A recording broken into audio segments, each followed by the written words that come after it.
So we're going to cross over to KwaZulu-Natal to my colleague Stembiso Pagadi, who is a director in our human capital business and also a leader in our energy and resources industry.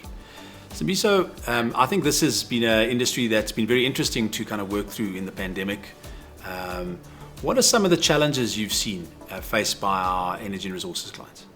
Thank you, John.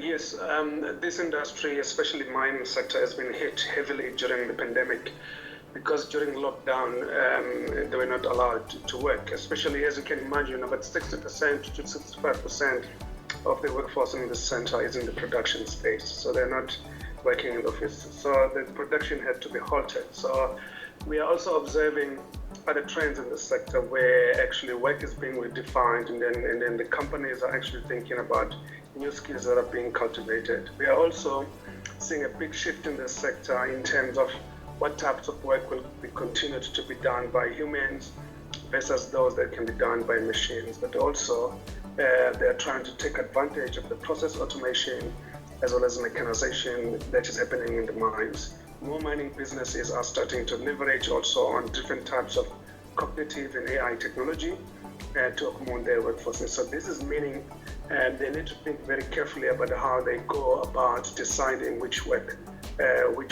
need to return to work, especially during this time as they try to reboot and think about returning to work. So it sounds like quite a lot of change. If you kind of had to see where the focus has been and where you think clients should be focusing in your industry, where do you think that focus should be?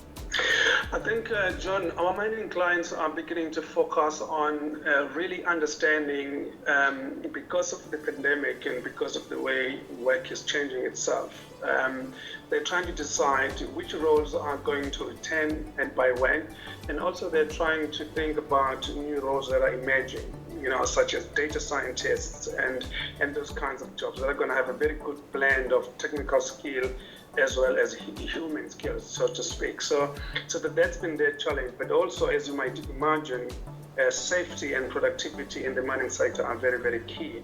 So they're trying, while they're looking at the different ways of working, but they're also trying to maintain their safety records and also making sure that people continue to work in a collaborative manner with technology and AI, especially in the mining operations. So if you were kind of looking at leaders that are now leading organizations and leading teams in the mining sector and the resources sector, what do you think you would say to them in terms of where they should start this journey or what they should be focusing on now?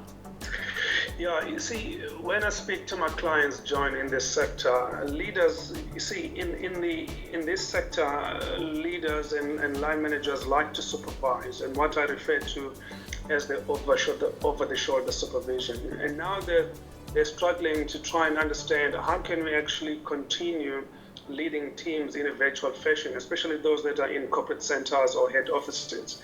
So what we find is that the way we measure work and the way we measure performance is starting to shift. So line leaders and line managers are beginning to look at work outcomes or business outcomes as opposed to tasks as well as activities. So we're seeing the change of how roles are designed, and also we are seeing how work and performance are being measured. So they are focusing more on work outcomes, and then the tasks as well as activities are basically the inputs. So that is a fundamental shift, because if you are obsessed as a line manager to following around people, watching them work, it's probably not going to work, because 50 or 30% of them are never going to come to work in any case, so they're going to work virtually. So there to be is a fundamental shift in this sector. And it sounds like quite a big challenge going forward, Simbi. So if I think about the fact that your corporate center probably could work quite virtually, whereas you're going to have a different type of engagement in operations. Any thoughts around how these organizations are going to have to navigate those two very different realities?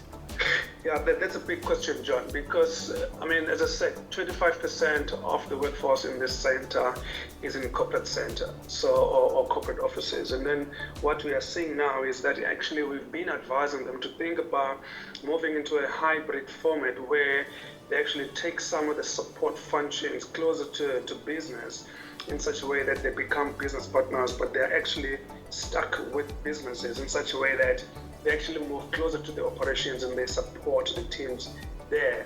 as opposed to working from the center.